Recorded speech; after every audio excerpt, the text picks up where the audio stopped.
So I have a 2 hour window to work on my book, okay? And what do? I start researching and I keep notes in my phone. So I was writing down notes on cryptography in the 1600s and how it was you could be sentenced, at least in the mid 1600s, where there was a lot of political upheaval going on. There was a civil war. And so, especially if you knew if your cryptography relation stuff was political. So I was writing that down and I was like, okay, but what about in the late 1600s? I still never really found an answer other than the fact that people were doing cryptography in just their everyday life. Secret love affairs, love romantic things that weren't allowed, secret transactions, things that people didn't want other people to know about. Oh, friends would also just do it between each other for fun.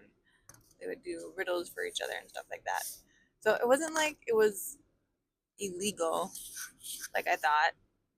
It's not illegal. Okay. Anyways, so photography led me to needing to use a magnifying glass thing. There's another name for it. I can't remember. I'll post some pictures.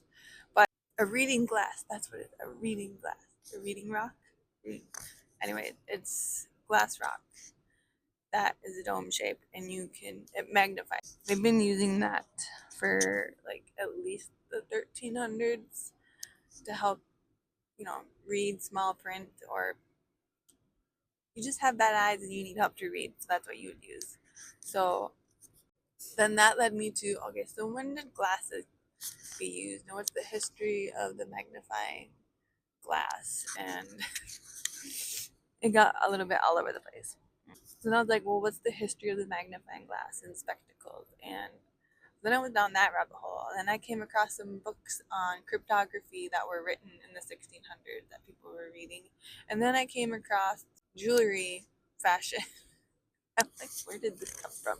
So apparently in the 1700s, they started doing this. I forget what it's called, but basically the first letter of a gem would be spelling out something. For example, love. So gem that started with L, and then a gem that started with O, and then a gem that started with B, and then a gem that started with E would be in order on like a ring or something, and that was a secret message to someone. But that's too far in the future for my book, because my book is set in 1690. So, anyways, I finally did spend a half hour actually working on my book because I had to change some things. I had to add some maids into the story when my female characters are out and about, because that was protocol if you were a noblewoman, and they are of the noble class. So, yeah.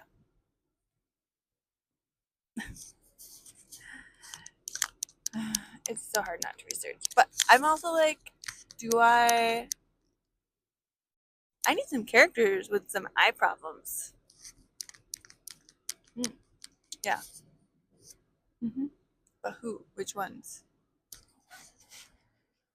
Anyways, follow me if you are interested in my pirate book that I am writing, which has 3 heiresses that end up looking for their long lost, cryptically hidden inheritance treasure. And there are pirates. They are also looking for this inheritance treasure. Yeah. All right, bye.